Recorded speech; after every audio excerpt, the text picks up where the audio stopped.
Edappadi K Palaniswami அவர்கள். மாண்புமிகு பேரவைத் தலைவர் அவர்களே, பொன்மனச்செம்மல் புரட்சித் தலைவர் எம்ஜிஆர் அவர்களையும் இதயம் புரட்சித் தலைவி அம்மா அவர்களையும் வணங்கி நடைபெற்று முடிந்த சட்டமன்ற பொதுத் தேர்தலில் எடப்பாடி சட்டமன்ற தொகுதியில் போட்டியிட்ட எனக்கு தமிழகத்திலேயே அதிக வாக்கு வித்தியாசத்திலே வெற்றி பெற செய்த எடப்பாடி தொகுதி வாக்காளர் பெருமக்களுக்கு எனது நெஞ்ச நிறைந்த நன்றியினை அவர்கள் பாதங்களிலே சமர்ப்பித்து, மாண்புமிகு பேரவைத் தலைவர் அவர்களே, மாண்புமிகு முதலமைச்சர் தனி தீர்மானம் கொண்டு வந்திருக்கின்றார்கள். அதிலே அனைத்து இந்திய அண்ணா திராவிட முன்னேற்ற கழகத்தின் சார்பாக என்னுடைய கருத்துக்களை கூற விரும்புகின்றேன். கர்நாடக அரசு மேகதாதுவின் கோரிக்கை அணை கட்டுவது தொடர்பாக பல்வேறு காலகட்டங்களிலே அதை தடுத்து நிறுத்துவதற்கு அனைத்து இந்திய அண்ணா திராவிட முன்னேற்ற கழக அரசு பல்வேறு நடவடிக்கை எடுக்கப்பட்டது. கர்நாடக அரசு மேகதாது என்னும் இடத்தில் தன்னிச்சையாக காவிரி ஆற்றின் கோரிக்கையை அணை கட்ட முயற்சித்து தடுத்து நிறுத்தம் போட்டு மாண்புமிகு அம்மா அவர்கள் தமிழகத்துடைய முதலமைச்சராக இருந்த காலகட்டத்தில் 5/12/2014 அன்று தமிழ்நாடு சட்டப்பேரவையில் தீர்மானம் கொண்டாந்து நிறைவேற்றப்பட்டு மாண்பு உறுப்பினர்கள் அந்த விவாதத்திலே கலந்து கொண்டு பல்வேறு கருத்துக்களை அப்பொழுது தெரிவித்திருக்கின்றார்கள். அப்பொழுது கொண்டு வந்த தீர்மானத்தின் அடிப்படையில் மாண்புமிகு பாரத பிரதமர் அவர்களுக்கு மாண்புமிகு அம்மா அவர்கள் அனுப்பிய கடிதத்தை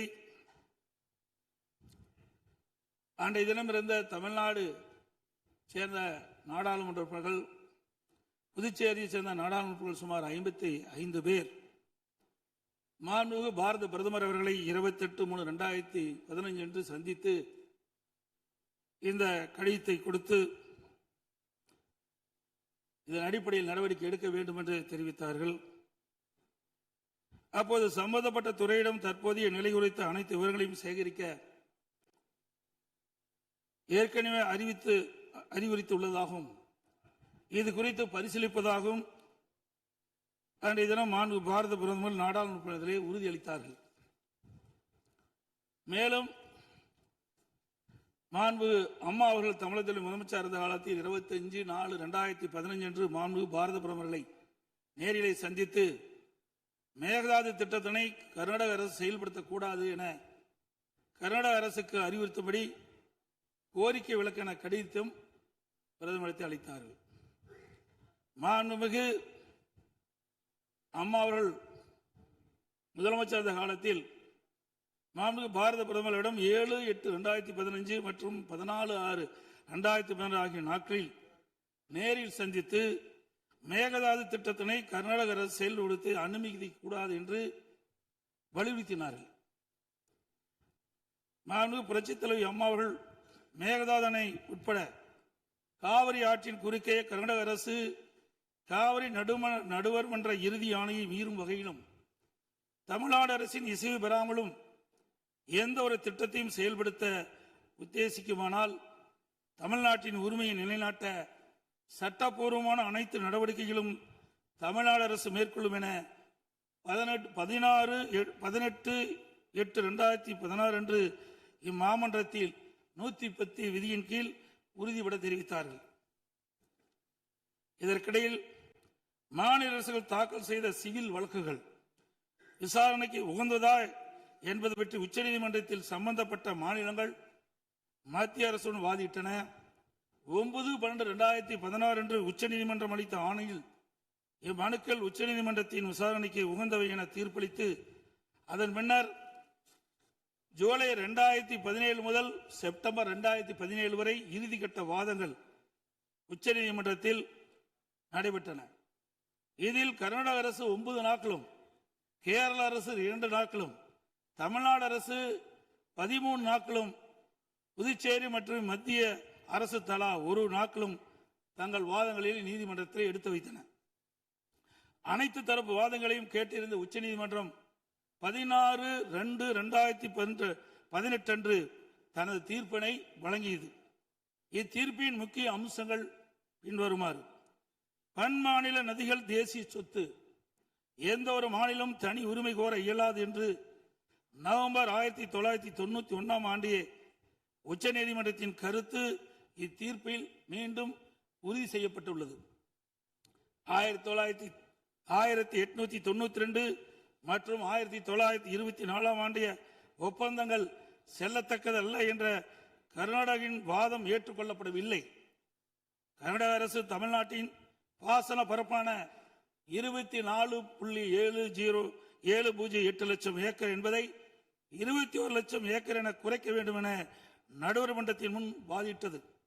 இதனை காவிரி நடுவர் மன்றம் ஏற்றுக்கொள்ளாமல் தமிழ்நாட்டின் பாசன பரப்பு 24.708 லட்சம் ஏக்கர் என அதன் இறுதி தீர்ப்பில் குறிப்பிட்டுள்ளது. இதனை உச்சநீதிமன்றம் ஏற்றுக்கொண்டுள்ளது. உச்சநீதிமன்றம் தற்போது பிறப்பித்த ஆணைக்கு பாதகம் ஏதும் இல்லாமல் காவிரி நடுவர் மன்ற இறுதி ஆணைப்படி மாதாந்திர அடிப்படையில் 15 ஆண்டுகளுக்கு தமிழ்நாட்டிற்கு நீர் வழங்கப்பட வேண்டும் என்பது உறுதிப்படுத்தப்பட்டுள்ளது. உச்சநீதிமன்றம் அனைத்து மாநில வாதங்களை முழுமையாக கேட்டறிந்த பின்னர் கீழ்ப்படுகை மாநிலங்களின் ஒப்புதல் இல்லாமல் மேல்படுகை மாநிலங்களில் எவ்வித கட்டுமான பணிகளும் மேற்கொள்ளக்கூடாது என தெளிவான தீர்ப்பை வழங்கியுள்ளது.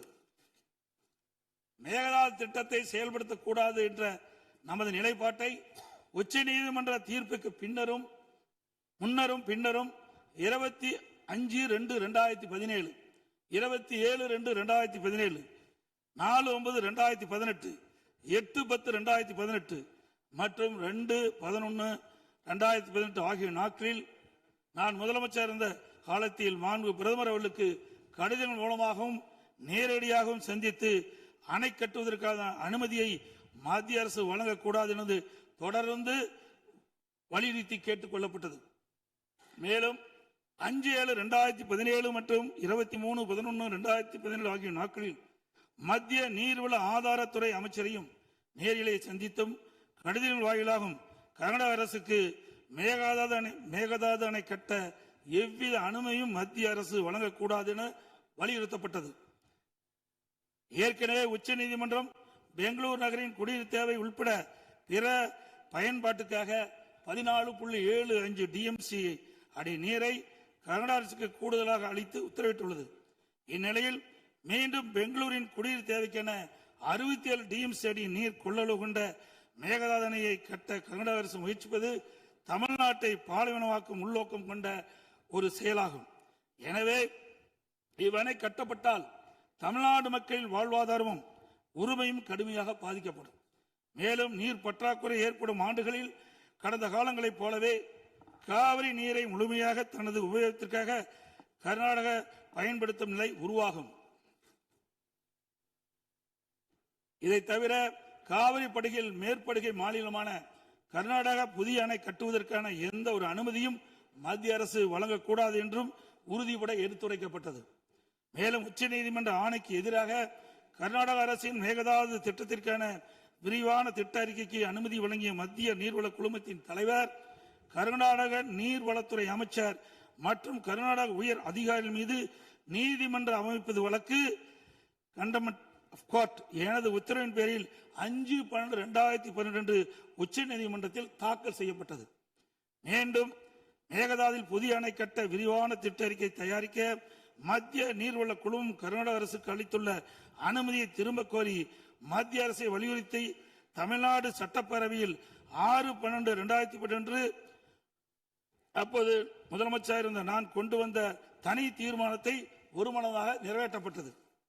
அனைத்து இந்திய அண்ணா திராவிட முன்னேற்ற கழகத்தை பொறுத்தவரைக்கும் 1986 ஆண்டு மாண்புமிகு புரட்சித் தலைவர் எம்ஜிஆர் அவர்களால் துவக்கப்பட்ட சட்ட போராட்டத்தை தொடர்ந்து காவிரி நடுவர் மன்றம் அமைத்து அதை மத்திய அரசியலை வெளியிடச் செய்து நடுவர் மன்றத்தின் இறுதி ஆணையின்படி காவிரி மேலாண்மை வாரியம் மற்றும் காவிரி நீர் முறைப்படுத்தும் குழு ஆகியவற்றை அமைக்க உச்சநீதிமன்றத்தை நாடியது. எனது தலைமையிலான மாண்பு அம்மாவின் அரசு எடுத்த தொடர் நடவடிக்கையின் காரணமாக 16/2/2011 உச்சநீதிமன்றம் இறுதி தீர்ப்பை வழங்கியது.